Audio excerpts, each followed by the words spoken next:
Welcome to Built-In Boots, the podcast that takes you behind the scenes at the DDS companies, where we're laying the foundation for tomorrow's infrastructure. In each episode, we bring you the real stories from the people who make it all happen, honoring everyone from the field to the front office. Join us as we explore their journeys, uncover the lessons they've learned, and show you how to build a rewarding career in the civil construction industry.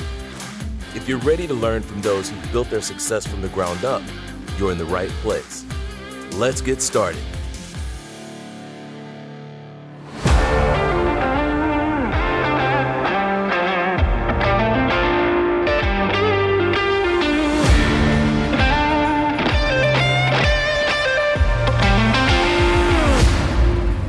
Hey everyone, Jordan here with the Built-In Boots podcast.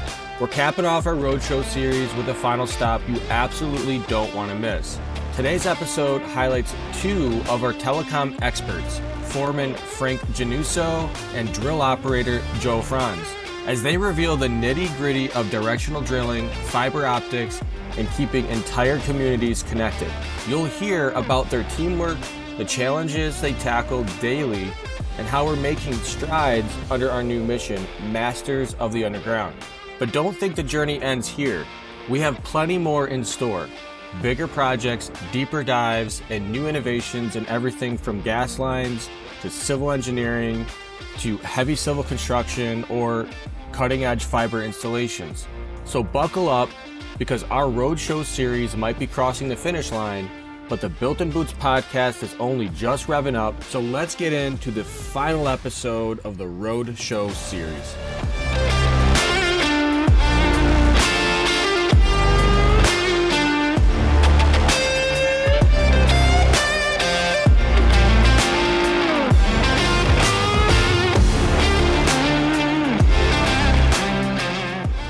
So where are we today?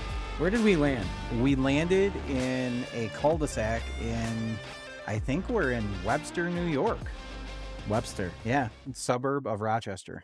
Very nice. So we are continuing on with our roadshow adventures here with the Built-In Boots podcast. Thanks everybody for joining. Today we are joined with our guests from our telecommunications division. We're joined with Foreman Frank Gennuso and guest also Joe Francz. What's going on? Joe is a drill operator with Telecom. Well, thank you guys both for doing this. I know we talked a little bit before we hit the record button, but, you know, podcasts aren't a popular thing amongst contractors, so I appreciate you guys kind of stepping out of the realm of normal and doing the podcast with us. I mean, it's great to be here. It's good to get the word out, talk about what we're doing and how it's done, and go from there. Cool. Yeah, cool. So I guess we'll start with you for the people who are listening in. Tell them your background, where you came from, and how you got to where you are now.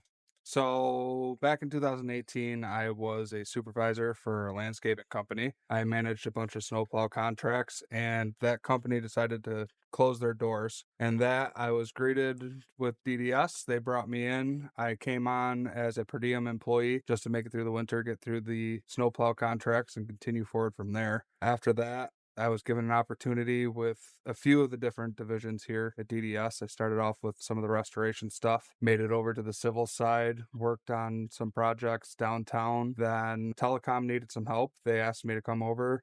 I didn't know anything about it. I've never worked with cables. Spent a couple weeks working with those guys. Really interesting, different sites every day, basements, drill shots. It's a lot of different unique stuff. And after a couple weeks with Telecom, I was given the opportunity to stay with, and I've been here since the beginning of 2019 on Telecom.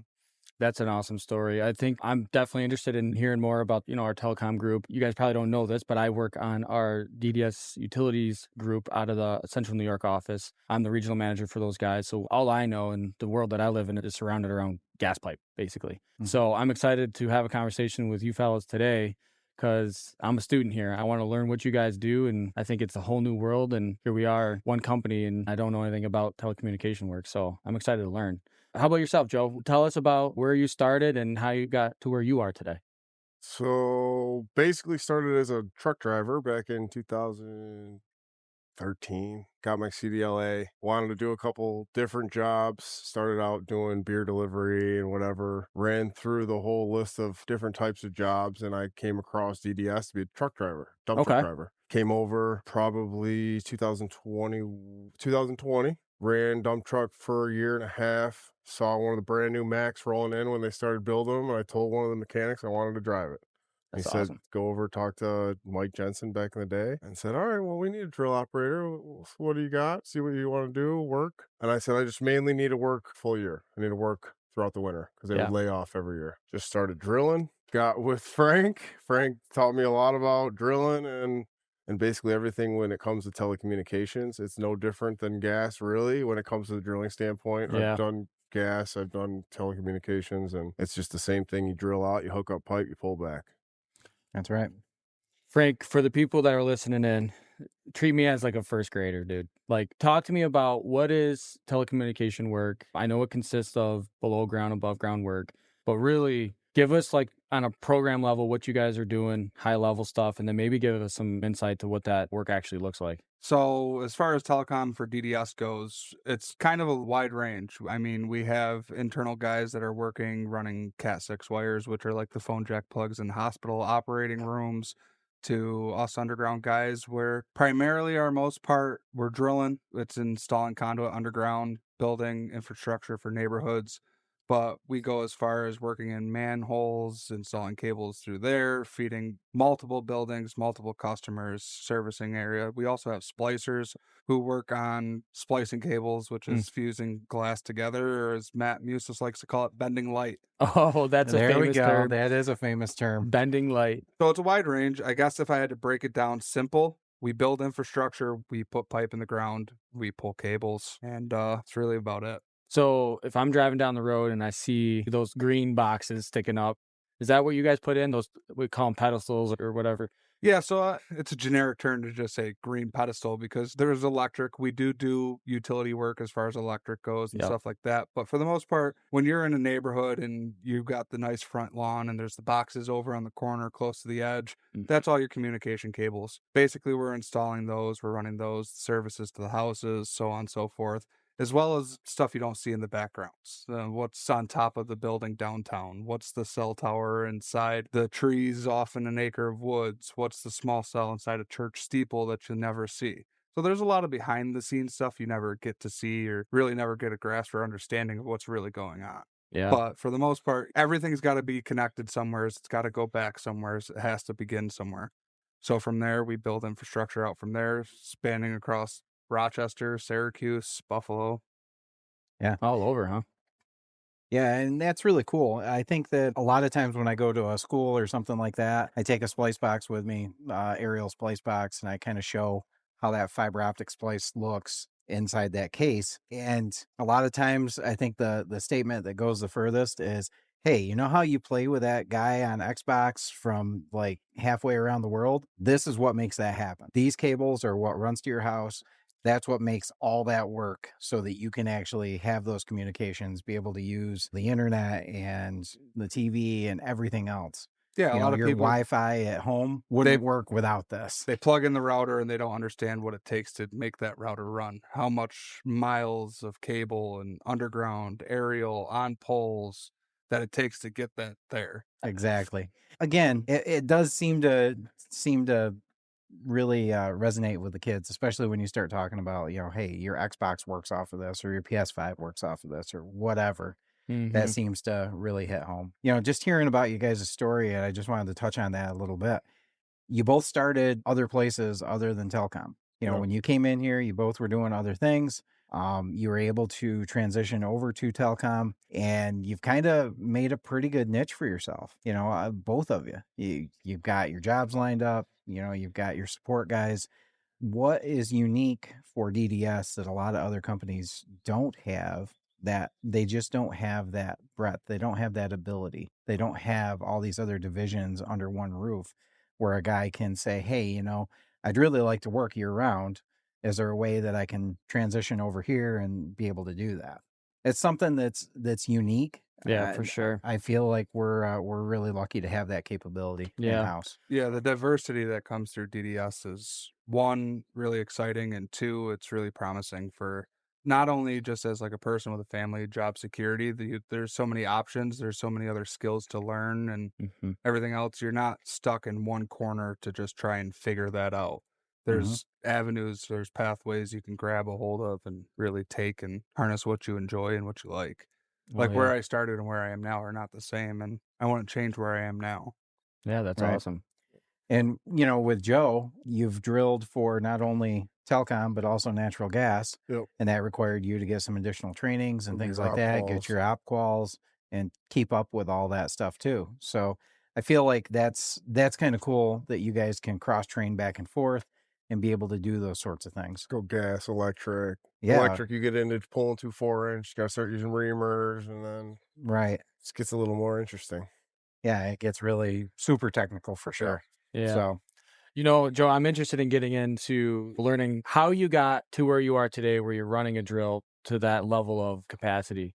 Tell the listeners, what does it mean to be a drill operator? Can you walk us through and kind of paint that picture a little bit for us? I mean, you could say it's just operating a directional drill, but then at the same time, you got to know what else is out there, utilities that you got to find, your bore path, show up, and you see people, kids playing, or now you got to worry about, you're in a neighborhood, you got to worry about traffic and safety and all that. Mm-hmm. So after all that, sit on the drill and you start drilling, and you're basically running 10-foot pipes in a straight line, and you're just threading them together, and you're going as far as you can up until 400 feet, and then you hook up a piece of conduit and you pull all those rods back out. And in between, when you enter the ground and when you pop out into the receiving hole, you're basically just focusing on your pitch. You can steer it left and right, up and down, but then you pull it back and you basically do it all over again. You turn around, you start looking for more utilities. I guess to touch base on that, I mean, there's more than goes into it than just slapping rods in the ground. There's math involved, and we do have the challenges of existing utilities in our way, so you have to optimize your bore path. You got to figure out where your best run line is to get where you need to be safely, as well as you're battling grade changes and pitches and culverts and ditches and roads, and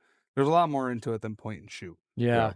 Well, that's so for me, when I look at what's happening, right? So there's a lot going on with that equipment, with the operator, with the guy that's locating in front of you. My brain, I don't know how you do this, how you can, in a linear format, basically you're just drawing an underground line and you're saying, okay, I'm going to go up here, down here, left here. And you're basically drawing a line horizontally as the further and further you get away from yourself.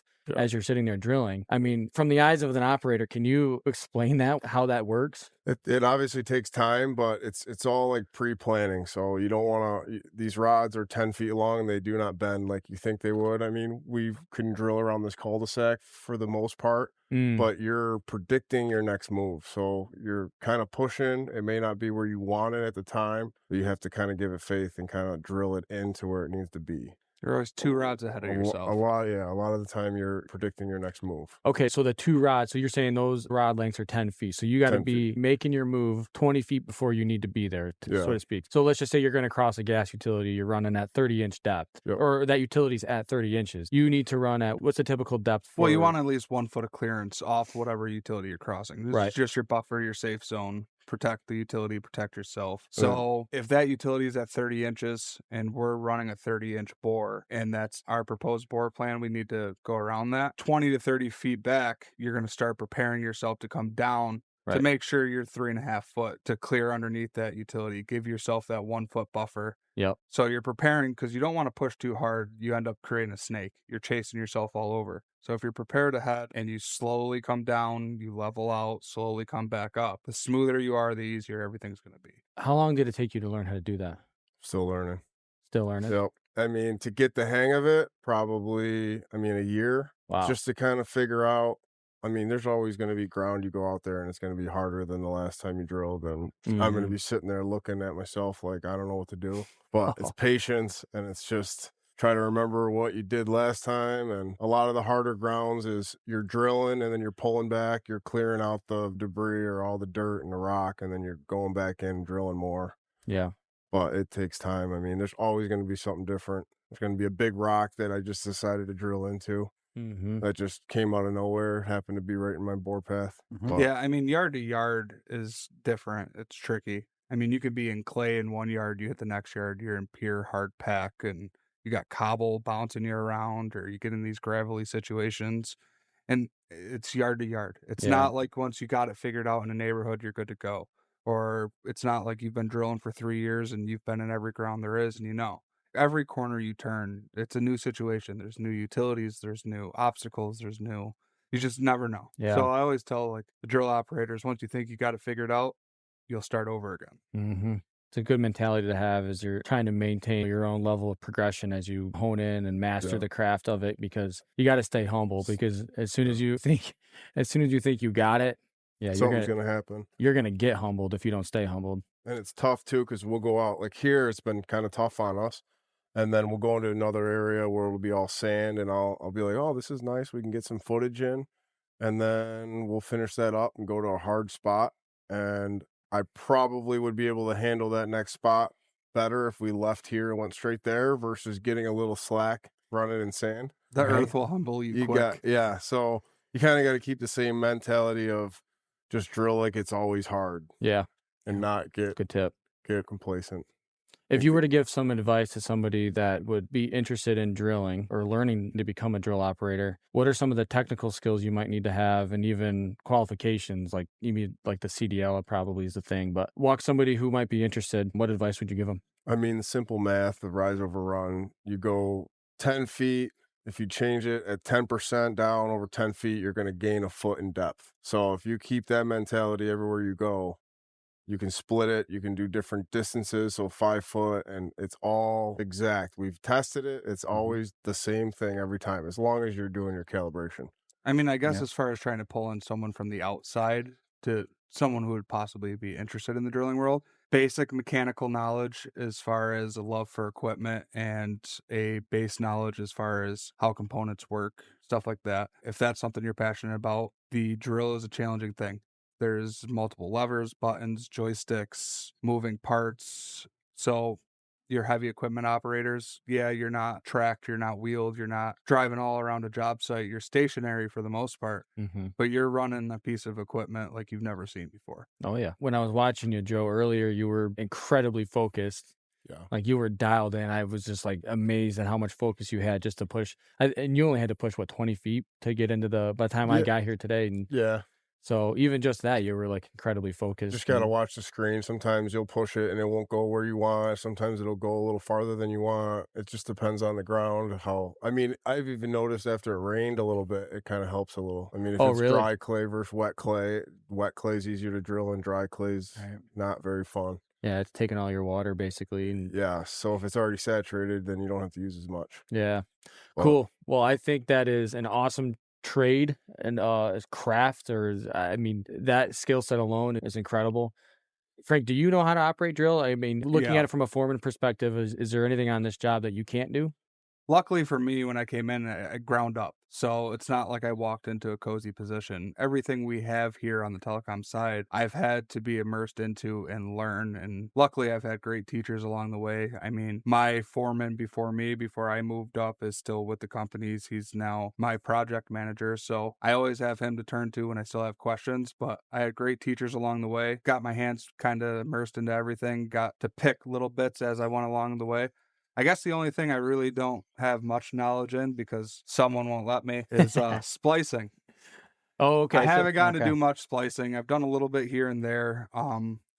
We do some real interesting things. I know a lot of people don't know that, like, Rochester had a subway for the longest time, and we had to do some night work down in the old Rochester subway. Wow. And it was redirecting cables, fiber optic cables. We had to cut at midnight, switch everything over, and resplice. So luckily in that situation, while the city's asleep, I got to play a little bit and learn a little bit. That's so cool. I wouldn't call myself a skilled splicer at this point. Well, that's something I'd like to, maybe on another podcast episode here in the future, we can have another conversation with what would be the job title of somebody like that in the telecommunications group. As far as splicing goes? Yeah. Is there a certain trade name for it? I think it would just be a fiber optic splicer. Technician, maybe we use. Yep. I think that's so interesting. Yeah, it's really cool. I've had a chance with the Telecom Crew. I think Josh was with me that day where we got to go and see those guys in action and actually climb up in the truck while they were making some fusions and some splices, and it was pretty interesting. Yeah, I've only seen pictures, and maybe a couple snippets of a video of it getting done, but I'd like to check it out. If you're someone with steady hands and a love for tough tasks, dress in a fiber case. It's fun. can only imagine. Yeah, just trying to get everything to lay as perfectly Well, those guys as are it can. so meticulous about everything is wrapped and coiled together. Everything flows the same direction. Every coil inside is dressed to the same size. So you never see inside a fiber optic case, but if you got the chance to open it up, it's a beautiful sight once you look inside. It's a rainbow of colors. Everything's beautifully dressed in together. Wow. And no one will ever see it or appreciate it, but those guys take pride in what they do. Yeah. The next guy that opens it up, he knows what kind of guy he is following at that point, right? Pretty cool Yeah. stuff, man. That is pretty amazing that we offer that as a service in the market, that we do that as a company. I mean, I had no idea. So again, this is the whole purpose of the podcast, so we can kind of share and shed light on what we do as a company. And I think it's incredible. Something that has kind of became a theme over our roadshow here the last few days is we talk about doing a lot of things, and we talk about doing them over and over and over again.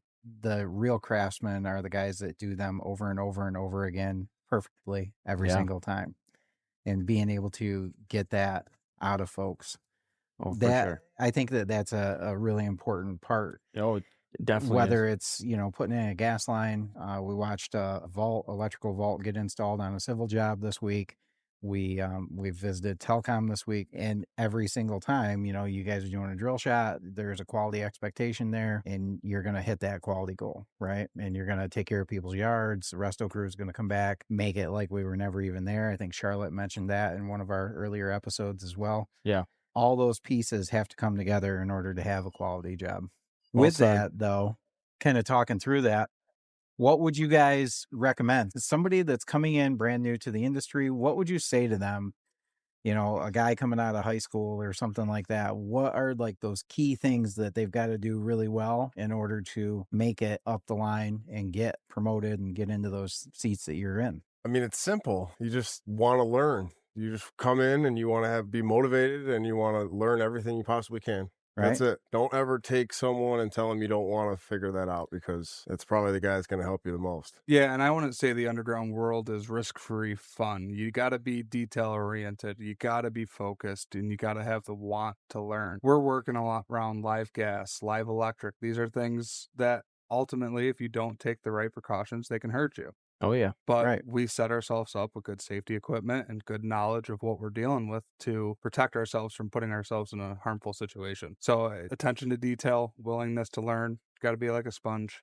And there's going to be good days, there's going to be bad days, but we get through them. We've heard that's a really common theme too, and we've asked the same question with other guests on the show, other foremen, and they're all saying the same thing. You've got to want it, you've got to work hard, you got to be like a sponge, like Frank just said, and you got to be willing to learn. Someone had said, stay humble, stay hungry. That was another set the one. ego aside, come in willing to listen and learn, and everyone does everything different. So even if you worked for another company before, when you walk through the door here, we might not do it the same way. We might have an extra step involved. Sit back, learn the process, stay safe, and gain the knowledge. Yeah, I think that's great advice. Do you guys have any some closing thoughts as far as any advice you guys want to give anybody who's listening in besides what we just talked about?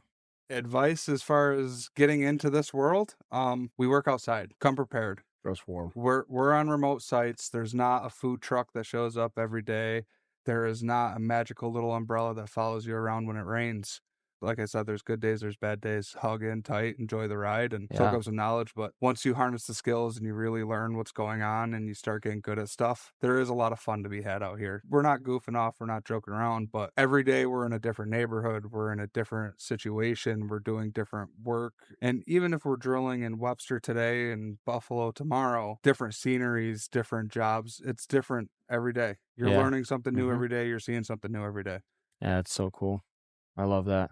Yeah. I think that's great advice. What about you, Joe? Just, get the grind down, get the hard work in, and everything else will pay off. The perks will come. I've had an umbrella handed to me, 3 times, and I just keep telling them, no, I'm used to it now. I've been doing it for how many years? I don't need it. I get wet anyway. I got my little hat shade, and that's it. That's all I need. You grow in the pain. Yeah, it's not that bad. It really isn't. If this was cushy, cozy, and everything was sweet, it wouldn't be. Got guys real. Overseas, they're doing everything for us. I can survive a little rain. I'm good. Yeah, for sure. I think that's great advice for anybody who's listening and wants to join up with the telecommunications group. I think there's a great opportunity there. So I appreciate you guys kind of shedding some light on that. There's probably something I didn't ask because I'm not familiar with that world. But if there's I any don't more think questions. our worlds are as far apart as you think. Yeah. No, underground is underground, right? You're Right. installing pipe. Putting pipe in the ground. Yep. Spot utilities and good There's pipe. Or little even trenching niches. it, We too. could dive deep into fiber and coax and all sorts of these specific cable types and different things we do. But general package all around, we're not that far apart. Pipe goes in the ground. We build infrastructure. Everyone needs to get service. Yep. Yep. No, that's awesome. Yep. Well, appreciate it. Mark, do you have any closing thoughts? Any closing remarks? I don't. What I'm really excited for is this rapid fire that we've got coming up here. So we decided we wanted to add this little rapid fire round to kind of close this things out. We're calling it the rapid fire round, and we've been asking the same questions on this road show we've been doing on. So, Frank, I'm going to hit you first. This is a little this or that scenario. Okay. All right. So I'm going to throw... How long do I get to answer? Because we can dive deep. Or No. we can... No, it'll be quick. They'll be quick ones. All right. All right. So first one up, Ford or Chevy? Chevy. Chevy. Joe? Ford. Joe's Ford. Oh. Well, see, this is why I said how long do I have to answer? Because I'm a Chevy man myself, but somehow Fords always find me. Why? I don't know. I mean, I had an 85 Mustang. I had a 95 Ranger, a 01 F-150, 04 Taurus. Sounds like you're You a hit Ford guy. all the highlights. Yeah, I know. I just walked the whole line. The 5.0, though, oof, Yeah. it's a good treat. That's a good treat. Oh, dang. All right, good one, good one. All right, maybe Joe. Maybe I'll ask both of you. Joe, Cat or John Deere? Deer. Deere. Yep. Okay. Oh, And I think Frank's probably got something different, but let's hear it. No, Which I'm a one? deer guy. Really? Yeah, I'm a farm Okay. boy. I love my deers. So All right. nice. Okay. All right. So, Wait, how hang about on. I got another one for Joe. okay. Ditch Witch or Vermeer? Vermeer. Oh, I gotta have my hands. Oh, God. How much video do we get? I gotta have it. I ran a ditch witch and I had two hands on the one joystick Yeah. in order to operate it. Is there Okay. is there even any other types of drills out there, or is it just? I Yeah, think there's more There's out there. more out there. Couple. but I those are the big ones. Yeah. I'm Yeah. a Vermeer guy myself. Okay. So now it's time for my favorite one. Brisket or pulled pork? Brisket. Am I cooking it? No, Mark is.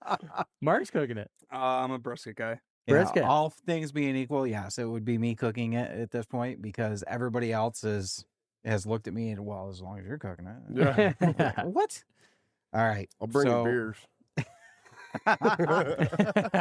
Be careful. You might be making a drive to the house. That's fine. All I've been right. trying to get barbecue for 2 years now. Let's not start this game. Okay, so we figured that out. How about your wings? Mild or hot? Frank? I'm going to go hot. Yeah, hot. I'm Joe? a hot guy. Hot? Wait, Okay. flats or drums? Ooh, Flats. nobody's came back at us. I with like that. I like that. I'm Okay. a drums guy all day long. I'm a drums guy too. Oh, Flats. 100%. 100% drum. It's got to hit me just right. I can go either way with this. I like the drums crispy, but I like the flats super saucy. Okay. I can agree with that, I think. I can Yeah. agree with that. Yeah, that's just the way it is. That's a good one. I That's a love good that follow-up. way. Yeah, that is good follow up. Way to go. You Yeah. got to know. Yeah. You got to know. See, I married a flats woman. I Okay. get all the drums. She gets all the flats. Perfect. Oh yeah, That that's, sounds a match, That's a like happy marriage. That's that's how you a work it out. match made in heaven That's right a there, match right? made in heaven. That's what I was just going to say. Cool. Well, here's the final question, and I'm going to throw this one out to both of you. Being that we're in Webster, New York, I'm going to assume the answer to this, but this is the ultimate cliffhanger. You guys cannot tell the audience what this is. Okay. Either of you ever consumed a Rochester garbage plate? What? Yeah. Is Now, that- see, this is a legit question This because is a legit we, question. we Not. started in Albany. Hang Understand? on. We started in Albany. Frank, have you had a garbage plate? Yes. Joe, have you had a garbage plate? Yeah. And you guys are looking at me like I have 4 heads. Yes, because you're the. Are you allowed you're to the say you haven't, outlier. huh? He is not. Never had one. My guys, I have never had. I Time can't. out. Can I name drop a little bit? You Yeah. gotta think There about is this. a place right down the road called Empire Hots.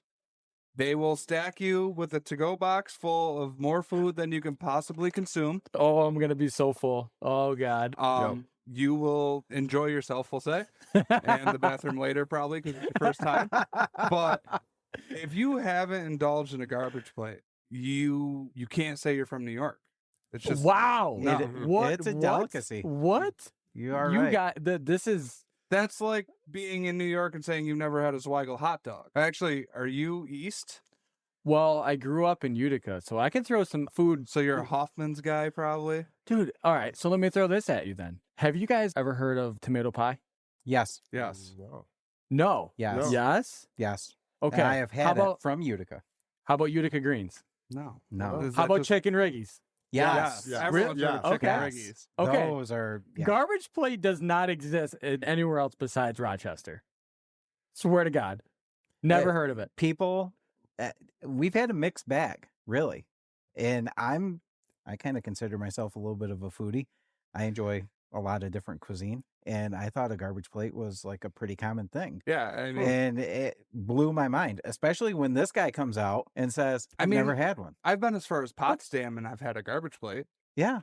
Yeah, they have plates all over. Well, it's kind of like when you're from an area and that's a thing. And then like that area kind of like, cause like you were saying before, like there's restaurants that have their own flavors, their own style, their own Right. variation of it. It becomes like the art form of like territory. Mhm. And then when you see it in a restaurant somewhere else, it's because somebody came probably from that area and brought it there. Right. Just like Utica greens. Like I've seen that on menus in other places. And I'm like, wow, there's Utica greens on here. Or there's chicken riggies. And I'm like, Right. that's a Utica So thing. what is a Utica green? It's, don't know it's what collard that's Jordan. greens. I've It's never had got it's got like breadcrumbs in it. It's more or less an appetizer. But yeah, no, it doesn't look good, but it tastes absolutely delicious. So it's collards with a name from where it's from. basically, pretty everyone's much. had Yeah. That's collards. kind of what it says. So there's nothing special about it as far as what's in it. there's a And- meat. No, there's a meat in there. I don't know what 100% in it. I just know that's called Utica greens, and it is like it's delicious. I don't know. Yeah. I So don't know. basically, they got nothing. The chicken riggies. Oh, The chicken dude. riggies are on point though. I've heard- You've yeah. got to try those if you Yeah. haven't had those. Those are definitely worth it. But Well, I gotta say, you guys have been a lot of fun. You know, I enjoyed meeting both of you guys. You guys are more than welcome to come down and work in my territory anytime you guys want. Always looking to have good talent and hardworking guys like yourselves. Is this poaching? No, it's not. Listen, same Matt's team, same standing team. right behind us. No. I'm just saying, I can see how hard you guys work and how much effort you guys put into your craft. I can appreciate that. You know, it's just amazing to see that. So I got to say, just thank you guys both for putting in that type of work, that type of effort. It doesn't go unnoticed. And I just got to say thank you. So appreciate you guys coming on the show, doing something a little different as we're standing in a cul-de-sac and we're talking about telecommunication work. Mark, you have any closing thoughts? I think the food part of the conversation, we could have went on for like hours Yeah. on Yeah, that, right? unfortunately, this is a group of rather large men Yes. that yes. rather enjoy food. Yes, you're absolutely right. All right, guys. Well, thanks again. I appreciate it. For the folks that are listening, if you guys want to check us out, you can find us online at theddscompanies.com. And we are hiring. You guys can hit our careers page and check us out. Other than that, everyone have a great rest of your day. Thank you. Thanks All for right, having thanks, us. Thank guys. you.